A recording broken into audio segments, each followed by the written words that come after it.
Six Swans. Once upon a time, a certain king was hunting in a great forest, and he chased a wild beast so eagerly that none of his attendants could follow him. When evening drew near, he stopped and looked around him, and then he saw that he had lost his way. He sought a way out, but could find none. Then he perceived an aged woman with a head which nodded perpetually, who came towards him. But she was a witch. "Good woman," he said to her, "can you not show me the way through the forest?" "Oh yes, Lord King," she answered, "that I certainly can, but no, on one condition.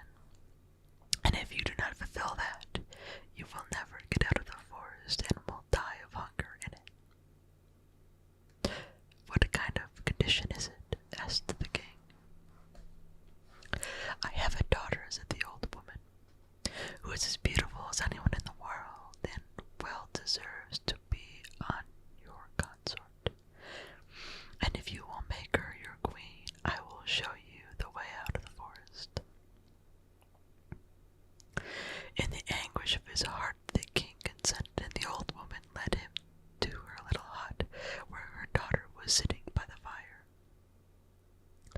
She received the king as if she had been expecting him, and he saw that she was very beautiful, but still she did not please him, and he could not look at her without secret horror.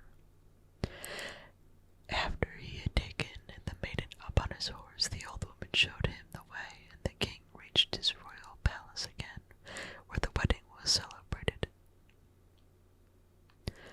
The king had already been married once, and had by his first wife 7 children, 6 boys and a girl, whom he loved better than anything else in the world. As he now feared that the stepmother might not treat them well, and even do them some injury, he took them to a lonely castle which stood in the middle of a forest. It lay so concealed, and the way was so difficult to find, that he himself would have not found it if a wise woman had not given him a ball of yarn with wonderful properties. When he threw it down before him and rolled himself and showed him his path.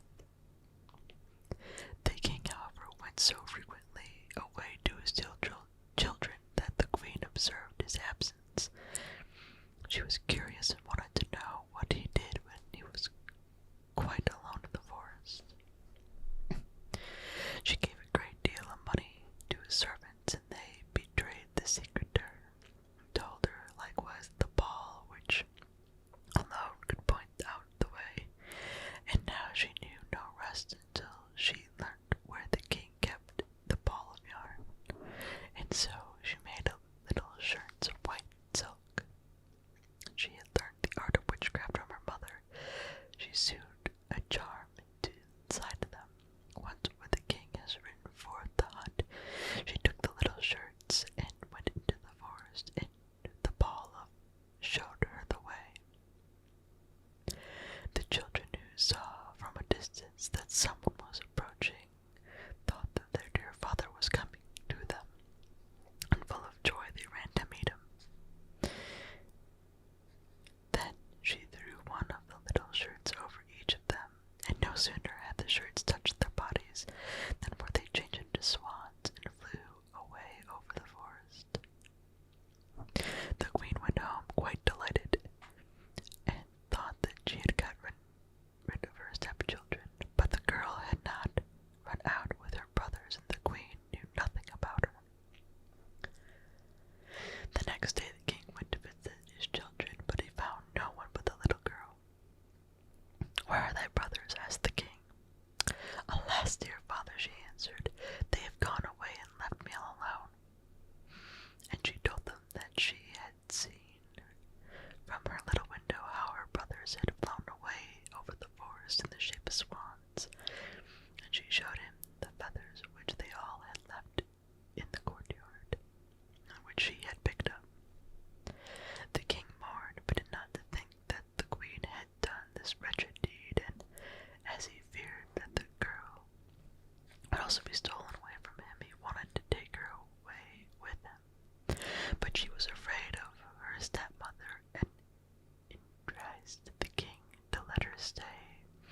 just this one night more in the forest castle.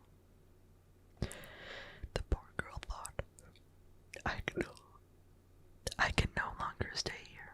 I will go and seek my brothers. And when the night came, she ran away. She went straight into the forest. She walked the whole night long, and the next day also without stopping until she could go no further for weariness. Then she saw a forest hut and went into it, and found a room with 6 little beds. But she did not venture to get into one of them, but crept under one and lay down on the hard ground, intending to pass the night there. Just before sunset, however, she heard great rustling and saw 6 swans come flying in the window. They alighted on the ground and flew at each other and blew all the feathers off, and their swan skin stripped off like a shirt. Then the maiden looked at them and recognized her brothers, and was glad, and crept forth from beneath the bed. The brothers were not less delighted to see their little sister, but their joy was of short duration. "Here canst thou not abide," they said to her. "This is a shelter for the robbers. If they come home and find thee, they will kill thee." "But can you not protect me?" asked the little sister. "No," they replied. "Only for 1/4 of an hour each evening we can lay aside our swan skins, and have during that time our human form. After that we once more turn into swans." The little sister wept and said, Can you not be set free?" "Alas, no," they answered. "The conditions are too hard. For 6 years thou mayest neither speak nor laugh. That time thou must sew together 6 little shirts of startworst for us. And if one single word falls from thy lips, all thy work will be lost. And when thy brothers had said this, the 1/4 of an hour was over, and they flew out of the windows as swans. The maiden, however, firmly resolved to deliver her brothers, even if it should cost her her life. She left the hut and went into the midst of the forest, seated herself on a tree, and passed the night. Next morning she went out and gathered starwort and began to sew. She could not speak to anyone. She had no inclination to laugh. She sat there and looked at nothing but her work. When she had already spent a long time there, it came to pass the king of the country was hunting in the forest. His huntsman came to the tree which the maiden was sitting. They called to her and said, "Who art thou?" But she made no answer.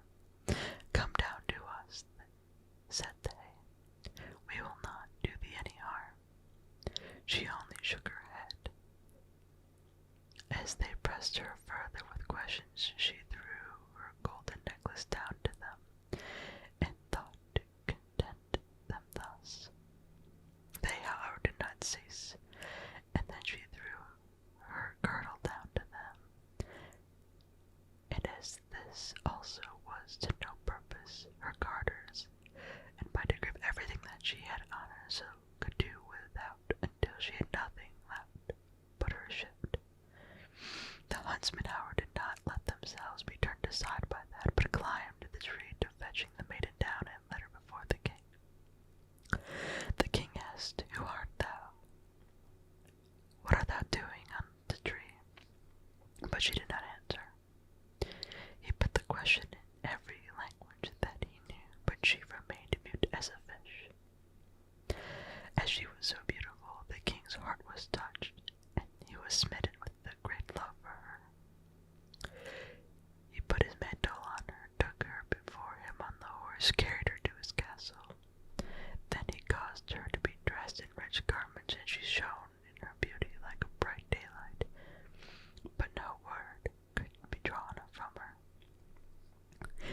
placed her by his side at the table.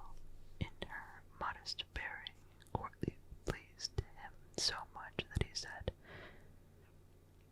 "She is the one whom I wish to marry, and no other woman in the world."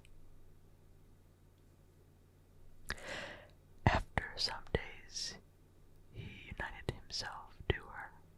The king, however, had a wicked mother who was dissatisfied with this marriage and spoke ill of the young queen. "Who knows," said she, "whence the creature who can't speak comes? She is not worthy of a king." After a year had passed, when the queen brought her first child into the world, the old woman took it away from her and smeared her mouth with blood as she slept. She went to the king and accused the queen of being a man-eater. The king would not believe it and would not suffer anyone to do her any injury. She, however, sat continually sewing at the shirts and cared for nothing else. The next time, when she again bore a beautiful boy, the false stepmother used the same treachery, but the king could not bring himself to give credit to her words. He said, "She is too pious and good to do anything of that kind. If she were not dumb, she could defend herself with innocence and would come to light." But when the old woman stole away the newly born child the third time and accused the queen, who did not utter one word of defense, the king could do no otherwise than deliver her over to justice, and she was sentenced to suffer death by fire.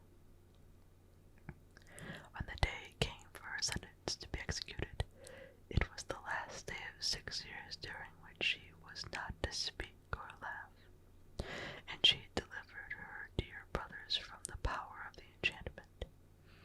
The 6 shirts were ready.